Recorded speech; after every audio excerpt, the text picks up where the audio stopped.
समोर येते आपली पुढची स्पर्धक पूजा गोपालन.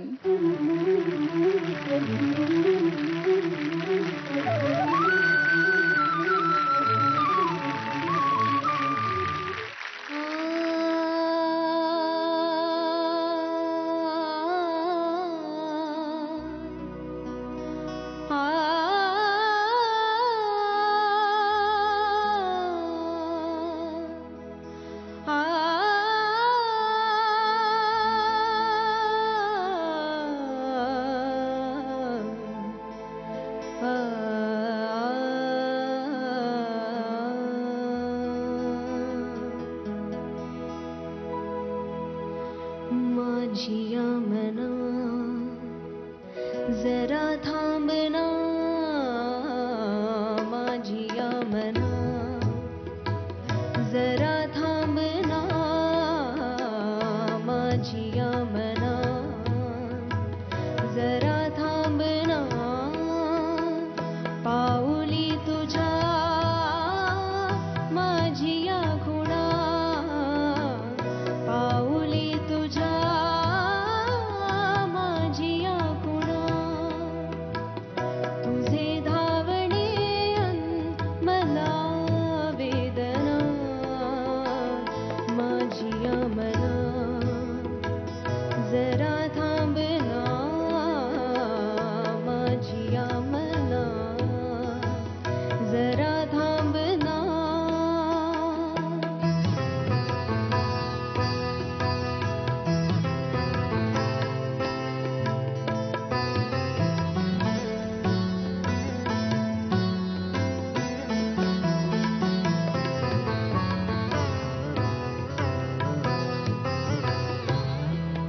माझिया मना जरा बोलना, माझिया मना जरा बोलना, ओळखू कसे मी हे तुझे ऋतू, ओळखू कसे मी हे तुझे ऋतू, माझिया मना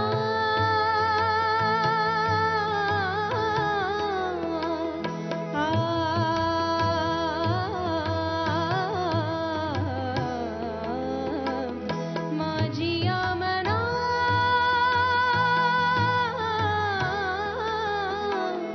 माझिया मना जरा बोलना, ओळखू कसे मी हे तुझे ऋतू, एकटीन मी सोबतीच तू, एकटीन मी सोबतीच तू, ओळखू कशा मी तुझ्या भावना, माझिया मना जरा थांबना, माझिया मना. माझा टोनच डाऊन झाला. मी तो एक नॉस्टॅल्जिक झालो, कारण हाही एक अल्बम आहे. म्हणजे मध्यंतरीच्या काळामध्ये जे मराठी चित्रपट संगीताला एक काहीच घडत नव्हतं टाईप्स असं जेव्हा एक विषय चालायचे ना, त्यावेळेला ह्या अल्बम्सच्या माध्यमातून जे काही चाललं होतं ना, हे जे काही घडत होतं हे पूर्ण आमची सगळ्यांची एक भूक भागवत होतं हे संगीत. आणि श्रीधरजींचे त्यासाठी लाख लाख आभार. आणि तू मुली खूप छान गायलीस गाणं, खूपच छान गायलीस.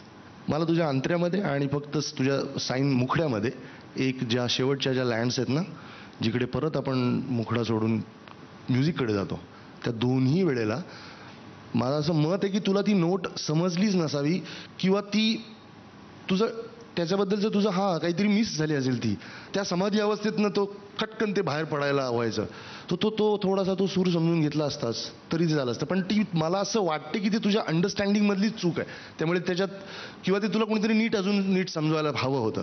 बट फाईन, पण तू खूप सुंदर गायलीस, खूप छान गायलीस, खूप छान.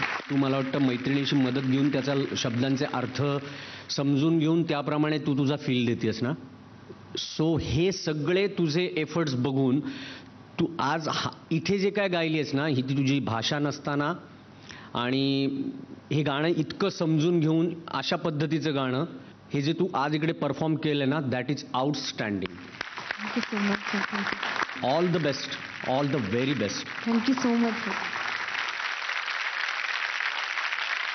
But you understood, no, what they said? Yeah, I do. You know what? You speak which language? I speak Tamil. You are Tamil. Tamil. You know what, एक किस्सा मेरे को याद आया. आमचं दैवत इलियाराजा यांना जेव्हा भेटायला गेलो, आमच्याबरोबर खूप जण होते, खूप मित्र होते. आम्ही तेव्हा आय थिंक कॉलेजला वगैरे असं असू, 11th-12th समथिंग, आणि इंग्लिशची बोंब होती. ते तमिळ बोलतात आणि तमिळनंतर जर का काय बोलतात तर ते इंग्लिशमध्ये कॉन्व्हर्सेशन करतात, आणि प्रॉब्लेम होत होता. मला थोडंफार तरी एक धारिष्ट करत होतो मी इंग्लिश बोलण्याचं, पण याला अजिबातच येत नव्हतं.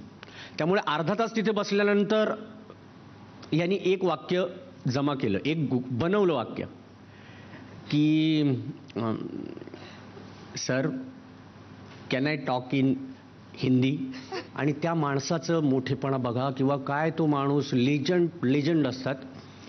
त्यांनी एकच वाक्य बोलले असं की खरोखर डोळ्यात पाणी आलं आणि ढसाढसा रडायला लागला, हा पण मी पण. ते म्हणाले, no son, I can't understand Hindi, but you talk in any language, I will get the feel, I can understand your feelings. So तुला कळालं नसेल आम्ही काही बोललो तरी हरकत नाही, तुला आमचा चेहरा बघून तुला समजत असेल. संगीतालाही कुठलीही भाषेचं बंधन नसतं, गाणं हे गाणं असतं. ते भिडलं की भिडलं, हो ना. मला फक्त एकच माझी छोटीशी इच्छा आहे की तुझ्या भाषेतलंही प्लीज 2 ओळी तरी प्लीज आम्हाला गाऊ. Please please please. Sure. ஏதேதோ எண்ணம் வளர்த்தே உன் கையில் என்னை கொடுத்தே நீதானே புன்னகை மன்னன் உன் ராணி நானே பண்பாடும் பாடக நீயே உன் ராகம் நானே ஏதேதோ எண்ணம் வளர்த்தே உன் கையில் என்னை கொடுத்தே.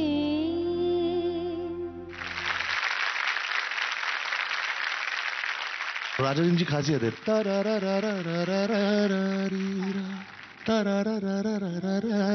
हे काय म्हणतात त्याला, 2 ग, किंवा त्याच्यामुळे एक वेगळीच एक तल्लीनता येते किंवा अंगाईसारखं वाटतं. काहीतरी एक विचित्र त्याच्यात एक काहीतरी असा माहोल आहे की तो ते इतका खुबीने वापरतात. एक हे 2 ग आणि मेजर 7 नावाची एक आमची इकडे कॉर्ड असते, ती एक त्या एकाच माणसाला कळली की त्याचा वापर कसा करायचा. आउटस्टँडिंग आहेत, म्हणजे काय ते महान आहेत आमचे सर्वात तेच आहेत. मार्क बघूया.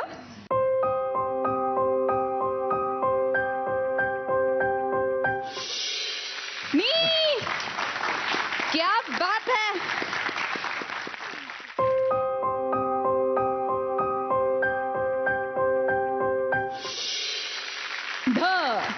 Thank you so much. अब नेक्स्ट एपिसोड के लिए आपको भक्ति संगीत में से जो भी गाना आपको पसंद हो उसमें से आपको गाना है. Sure sir. Okay, all the best. All the best Pooja. Sa-re-ga-ma-pa, ay, yeah, sa-re-ga-ma-pa.